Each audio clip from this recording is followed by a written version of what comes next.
ഇവിടെയാണ് ഞാൻ പറഞ്ഞത് സിഹർ ചെയ്യുക. സിഹർ എന്നത് ഖുർആൻ കൊണ്ട് സ്ഥിരപ്പെട്ടതാ. ഖാല മൂസാ മാ ജിതും ബിഹി സിഹർ ഇന്നല്ലാഹ സയ്യിദുതിരുഹു ഇന്നല്ലാഹ ലാ യുസ്ലിഹു അമല മുഫ്സിദീൻ.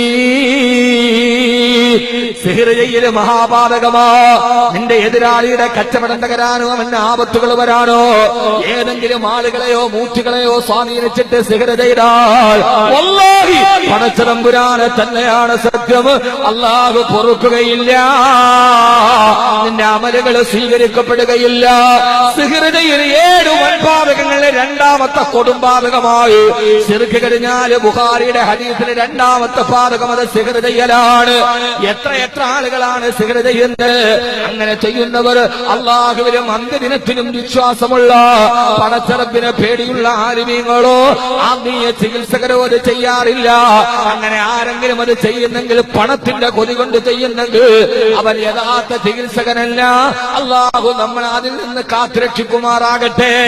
ഇന്ന് മിക്കവാറും ആളുകൾ അത് ചെയ്യുന്നത് ചില ചാത്തൻ സേവകളും ചില മൂത്തി സേവകളുമുള്ള ആളുകളുടെ അടുക്കൽ പോയി അയൽവക്കക്കാരനെയും ബന്ധുക്കളെയും തറവെട്ടിക്കാൻ ചെയ്യുന്നവരുണ്ട്. നീ ജീവിതത്തിൽ ഗതി പിടിക്കില്ല. ചെയ്യപ്പെടുന്നവനല്ല, ചെയ്യുന്നവനും ജീവിതത്തിൽ ഗതി പിടിക്കുകയില്ലെന്ന് മഹാന്മാരായ മുഹദ്ദിസീങ്ങളും മുഫസ്സിരീങ്ങളും രേഖപ്പെടുത്തിയിട്ടുണ്ട്. മറ്റൊരാൾ തകർന്ന് തരിപ്പണമാവാൻ നിങ്ങൾ സിഹർ ചെയ്യരുത്, മാരണം ചെയ്യരുത്. അല്ലാഹു നമ്മളെ കാത്തുരക്ഷിക്കുമാറാകട്ടെ. മിക്കവാറും ആളുകൾ അത് ചെയ്യുന്നത് ചാത്തൻ സേവയും മൂത്തി സേവയുമുള്ള ആളുകളുടെ അടുക്കൽ പോയി ചെയ്യുന്ന ആളുകളുണ്ട്. മുസ്ലിമീങ്ങൾ തന്നെയുണ്ട്. ഇതൊന്നും ഇസ്ലാമിന്റെ പാഠങ്ങളല്ല. ഇത് ഇസ്ലാം കർശനമായി നിരോധിച്ചതാണ്. അങ്ങനെ ചെയ്യുന്നവര് ഇസ്ലാമിൽ നിന്ന് പുറത്താണ്. ചാത്തൻ സേവയും മൂത്തി സേവയുമുള്ള ആളുകളുടെ അടുക്കൽ പോയി അവരടുക്കൽ പോകുന്നവര് പൊക്കോട്ടെ, നമുക്കത് വിഷയമൊന്നുമല്ല, നമുക്കത് വിഷയമല്ല. മുസ്ലിമിനെ സംബന്ധിച്ചോളം അവനൊരു പദ്ധതിയുണ്ട്, അവനൊരു ഈമാനുണ്ട്. അത് ചെയ്യുന്നവൻ ഇസ്ലാമിന് പുറത്താണ്, ഒരു കാഫിറാണ്, പുറത്താണ്. അള്ളാഹു നമ്മളെ കാത്തുരക്ഷിക്കട്ടെ.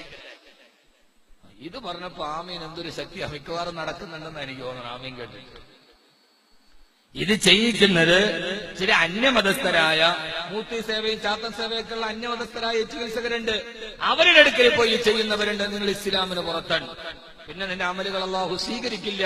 ഇന്നമായ തഖബ്ബലുല്ലാഹു മിനൽ മുത്തഖീൻ. പിന്നെ നീ പറഞ്ഞിട്ട് കൂടുതൽ ഈ രോഗമുള്ളത് പെണ്ണുങ്ങൾക്കുമാണ്. അന്ധവിശ്വാസം കൂടുതൽ ഈ പെണ്ണുങ്ങൾക്കാണ്. പൂച്ച വട്ടം ചാടിയ നമ്മൾ അന്ന് പിന്നെ തിരിച്ചു വീട്ടിൽ കയറും. എന്തൊക്കെ പൂച്ച വട്ടം ചാടിയാൽ ഇറങ്ങിപ്പോണ